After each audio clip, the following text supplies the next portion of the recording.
when we graph a square root function, we can use this general formula. It's y is equal to a times the square root of x plus h plus k. Right? And when we do that, that tells us a couple of things about our graph. The a tells us whether the graph that is reflected from the parent function along the x-axis. Right? We talked about that up here. So if it's negative, our graph is going to be reflected along the x-axis. If it's positive, it's going to be up in quadrant 1. The h tells us how many units the graph is going to be shifted to the left or to the right.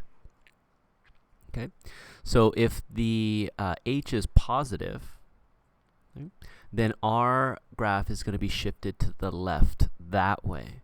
So if it was x plus 3, our graph from our parent function would be shifted this way 3 units. If our h was negative 5, right, if h is less than 0, then that shifts our parent function graph that way 5 units. Right? And then what about our k?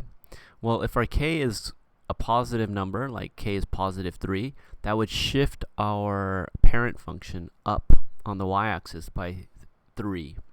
And if it's a negative number, it would shift it down by 3. Okay. So let's go ahead and see how that works. Right here we have our h. Our a is equal to 1. Our h is equal to 0. And then our k is negative 4.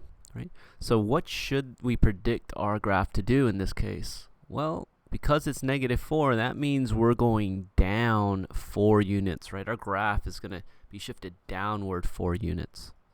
So let's go ahead and work that out and see if it actually works, right? Our domain here is always going to be the same. It's x such that x is greater than or equal to 0. So then we're going to start our chart, and we'll have 0, 1, 2, 3, 4. When we put in a 0, right, the square root of 0 is 0, so our y is negative 4. When our x is 1, square root of 1 is 1. So 1 minus 4, negative minus 4 is negative 3. And then now we got to break out the calculator, right? So we have square root 2 minus 4.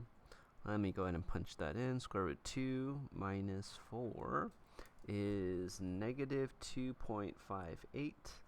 And then we're going to do square root 3 minus 4 is negative 2.26.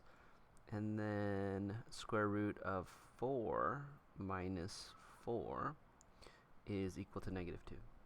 All right, let's go ahead and plot this data and see what's going on. So at 0, we are at 1, 2, 3, 4, negative 4. At 1, we're at negative 3.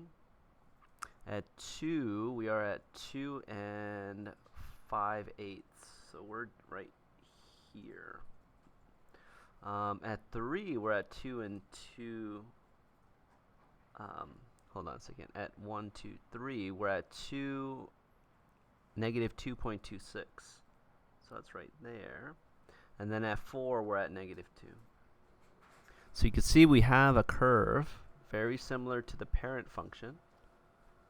It's just shifted downward 4 units, right? And so that's what that does. That k there on the end, if it's positive, it'll shift the parent function upward by that many units. If it's negative, like we have here, a negative 4 is shifting the parent function down 4 units. So what's our range? Well, all y such that y, and where does our function exist? Well, from negative 4, so it's greater than or equal to negative 4. Right? Because that graph is going to move upward forever towards infinity. So all y such that y is greater than negative 4. And so what are we comparing to the parent function? Well, the graph is, we could say the graph is translated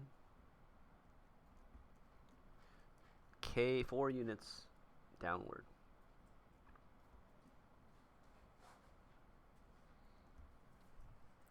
And so let's go ahead and try 3b on our own. And actually, no, let's do 3b together. Okay. So I'm going to end this video and we'll do 3b on the next one.